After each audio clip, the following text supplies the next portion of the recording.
प्रकृति के साथ सहचर्य क्या है और प्रकृति के साथ विपरीत सहचर्य क्या है, समझाएं। अरे भाई, विपरीत सहचर्य करके कोई शब्द नहीं होता। सहचर्य है तो विपरीत क्या होगा? सहचर्य मतलब साथ साथ। प्रकृति का विरोध होगा वो विपरीत हुआ, वो सहचर्य नहीं होगा। लेकिन सहचर्य विपरीत होगा ऐसा नहीं है, वो विरोध कहलाएगा। प्रकृति के साथ सहचर्य को समझने के लिए प्रकृति को समझना होगा। पिछली बार हमने बात की थी, आपने वही क्वेश्चन पूछा है, प्रकृति धर्म क्या है, प्रकृति का सहचर्य और परमात्मा का सहचर्य हमने पिछली बार बताया था। आप पहले समझिए प्रकृति को। हालांकि प्रकृति भी इतनी ऊंची है कि टोटल जानना बहुत कठिन है, असंभव तो नहीं है, कठिन जरूर है। प्रकृति हमारे जीवन के कण कण में बसी है। ये देह प्रकृति है, ये प्राण प्रकृति है, ये मन प्रकृति है। और जो देह के अनुकूल न हो वो काम मत कीजिए, यही प्रकृति का सहचर्य है। वैसी दिनचर्या बनाइए जो देह के अनुकूल हो, वैसी ऋतुचर्या बनाइए। ऋतु के अनुसार भोजन, हमने कहा ना, ऋत भूख, हित भूख और मित भूख। ऋतु के अनुसार भोजन हो। गर्मी में तेल मसाला खटाई ज़्यादा मत खाइए और जाड़े में आइसक्रीम खाइएगा तो क्या होगा? देह के विपरीत होगा, देह के प्रकृति के विपरीत होगा, विरोध देह के होगा, यानी सहचर्य नहीं हो रहा, तो आप बीमार होंगे। धर्म आप नहीं करें, अधर्म कर रहे हैं। देह का धर्म अपनाए हुए हैं। वैसी दिनचर्या रखिए, ऋतुचर्या रखिए। मित भूख का मतलब पेट भूख से कम खाइए। ऋत भूख, मित भूख और हित भूख। हित भूख का मतलब शरीर के साथ जो हितकारी भोजन है वो करिए, शरीर के लिए जो हितकारी है। तो वैसी दिनचर्या, वैसी ऋतुचर्या बनाइए। खान पान में जो आपके देह के प्रकृति के अनुकूल है। अब किसी का तासीर पित्त प्रकृति का, किसी का कफ प्रकृति का, किसी का वायु प्रकृति का, जानिए अब कौन कुपित है वो भोजन मत कीजिए, वो आहार मत लीजिए। जब कभी कभी तीनों की प्रकृति कुपित हो जाती है एक साथ, त्रिदोष जिसको कहते हैं, सन्निपात जिसको कहते हैं, ऐसे सन्निपात के रोगी को ईश्वर का आश्रय लेकर फलाहार करना चाहिए, सब्जी आहार करना चाहिए, सब्ज आहार। अन्न तो पचेगा नहीं। अब कफ हो रहा है, गर्म चीज़ खाएंगे तो पित्त बढ़ जाएगा, कफ वाला चीज़ खाएंगे तो सर्दी बढ़ेगा, गर्मी बढ़ रहा, गर्मी वाला चीज़ खाएंगे तो पित्त बढ़ेगा, क्योंकि तीनों को पित्त त्रिदोष है आपको। तो कहने का मतलब अपने देह को समझे, अपने देह की प्रकृति को समझे, नहीं तो एक अन्न शरीर में ही दूसरा जहर पैदा कर देगा। और एक बात, जो प्रकृति के शाश्वत स्वामी हैं उनके चरणों का आश्रय ग्रहण करना चाहिए। प्रकृति का शाश्वत स्वामी कौन है? परमात्मा। जिस समय परमात्मा की लहर आपके शरीर में आ गई ना, उस समय हमारा देह, हमारा प्राण, हमारा मन, हमारे विचार, हमारे भाव सभी प्रकृति के अनुकूल हो जाए। रह गई बात प्रकृति के विरोध की, जो आपने प्रश्न किया कि क्या होगा, प्रकृति के विरोध में क्या होगा जानते हैं? बरसात की उफनती नदी को आपने देखा है? उसके सामने आप खड़ा हो सकते हैं? रहने की कोशिश किया है कभी आपने? थोड़ी देर में कहाँ से कहाँ वो आपको बहा ले जाएगा, भसा देगा, पता ही नहीं चलेगा। अरे मकान, दीवारें, शिलाएं, पर्वत, शिखर सब गिर जाते हैं बहाव में। वैसे ही प्रकृति की धारा इतनी प्रचंड है कि उसके सामने व्यक्ति, वस्तु, यंत्र, मंत्र, तंत्र कुछ देर तक खड़ा हो सकता है और रहने का भ्रम हो सकता है, रहने का भ्रम पैदा करेगा और अपने समस्त पुण्यों को गंवा करके नष्ट हो जाएगा। इसलिए प्रकृति का विरोध मत करिए। प्रकृति के विरोध का एक उदाहरण देखिए, भीष्म पितामह टिक पाए क्या? कौरवों की सेना का संरक्षण कर पाए क्या? हालांकि वो चाहते थे दिल से कि ये सब जल्दी मरे, झंझट छूटे, लेकिन वो अपने काम को पूरा करके मरे। चाहते तो पहले ही मर सकते थे, लेकिन उनका संकल्प था, उनकी प्रतिज्ञा थी। भीष्म प्रतिज्ञा जानते हैं ना कि हस्तिनापुर को सुरक्षित रखने का अपने पिता से वादा किया था। वो वादा पूरा करके मरे, युधिष्ठिर के हाथ में हस्तिनापुर को देकर मर गए। जब उन्होंने देखा कि युधिष्ठिर शासक हो गया हस्तिनापुर का, तो इच्छा मृत्यु का वरदान था, फिर मरे। दुर्योधन एक बार भीष्म पितामह से बोलता है, अरे पितामह, मेरे रहते हस्तिनापुर सुरक्षित नहीं महसूस होता क्या? भीष्म पितामह बोले, अरे तेरे रहते ही तो हस्तिनापुर असुरक्षित महसूस हो रहा है। दुर्योधन इतना चिढ़ गया, बोला, अरे आपको इच्छा मृत्यु का वरदान नहीं होता तो अभी आपका सिर काट चुका होता, ऐसा बोलता है। और खिसिया के बोलता है, ये बूढ़ा मरेगा भी नहीं। मन के विपरीत जाकर अपने प्रतिज्ञा के लिए कौरव सेना का सहयोग किया, प्रकृति के विपरीत जाकर किए, पर मन से वो प्रकृति के विरोधी नहीं थे, परिस्थिति बस खड़े थे कौरव सेना के साथ। इसलिए प्रकृति ने उनकी प्रार्थना सुनी और उनको मोक्ष प्रदान किया। द्रोणाचार्य कहते हैं ना, हे पवित्र पुरुष, आप इसके अधिकारी हो मोक्ष के। भीष्म पितामह को आचार्य द्रोण कहते हैं, आप मोक्ष की याचना कर सकते हैं, मैं तो वो भी नहीं कर सकता। द्रोणाचार्य क्यों नहीं मोक्ष के अधिकारी है?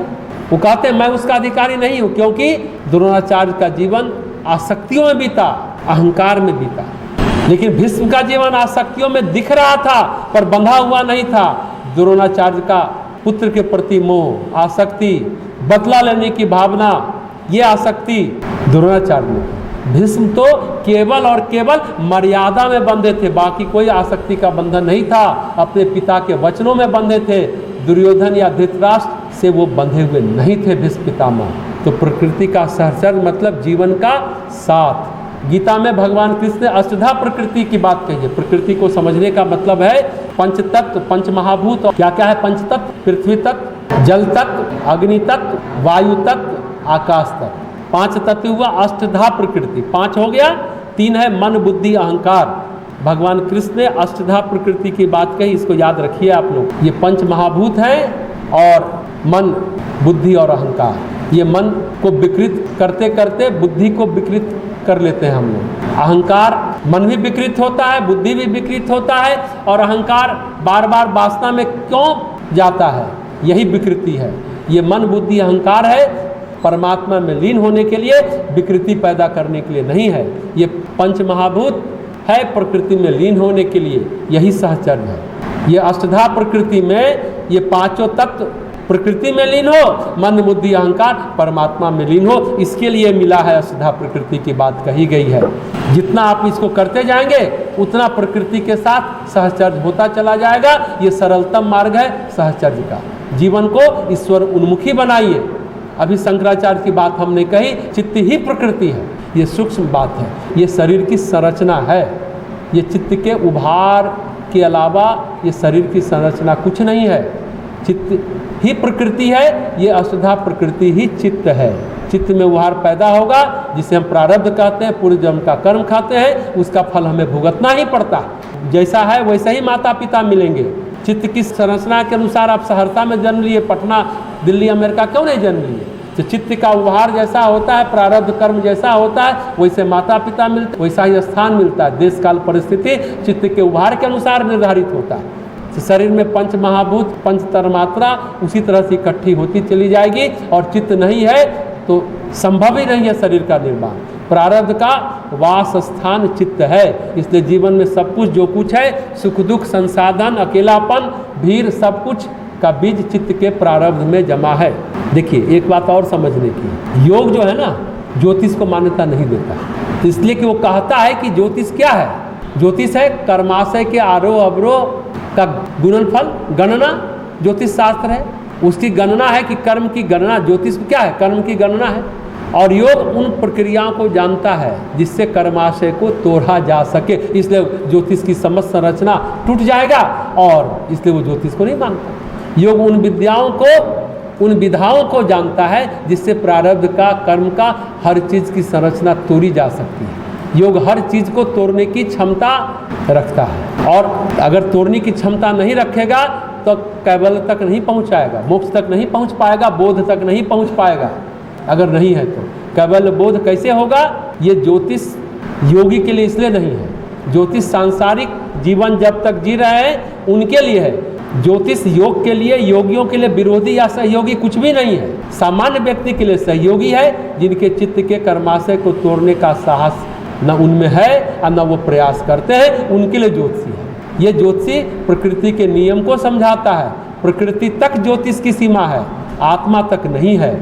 वैसे योग भी या जितने शास्त्र पुराण हैं उनकी भी सीमा प्रकृति तक ही है। गीता में भी जो बातें कही गई, अन्य शास्त्र पुराण में भी जो बातें कही गई, योग में जो बात कही गई, ये सबकी सीमा है। कब तक सीमा है?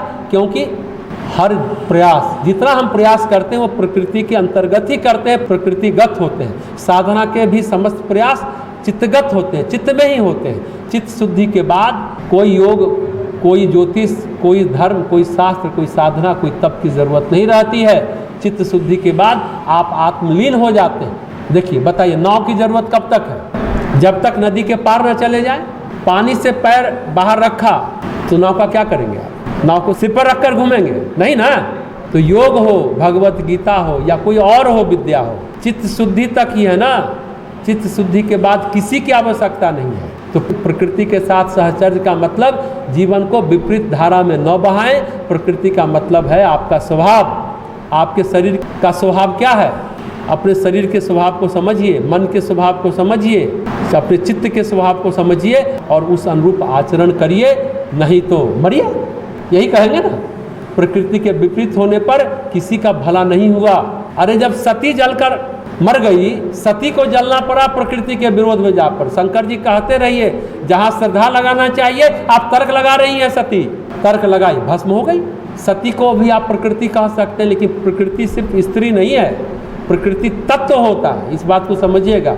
शिव तो ईश्वर रूप है, विश्वास रूप है। हर चीज में कुतर्क करिएगा तो भगवान शिव बोले ना, वो ये सो ही जो राम रुचि राखा। राम जो रचा है वही होने वाला है, कोई तर्क मत बढ़ाइए। ऐसा बोलकर सती जब जिद कर रही थी, तर्क कर रही थी, भगवान शिव भी बरगद के पेड़ के नीचे समाधि में ध्यान में चले गए। वो भी समझे कि भाड़ में जाओ। सती भी जलकर मर गई। तो प्रकृति का विरोध जीवन का विरोध है।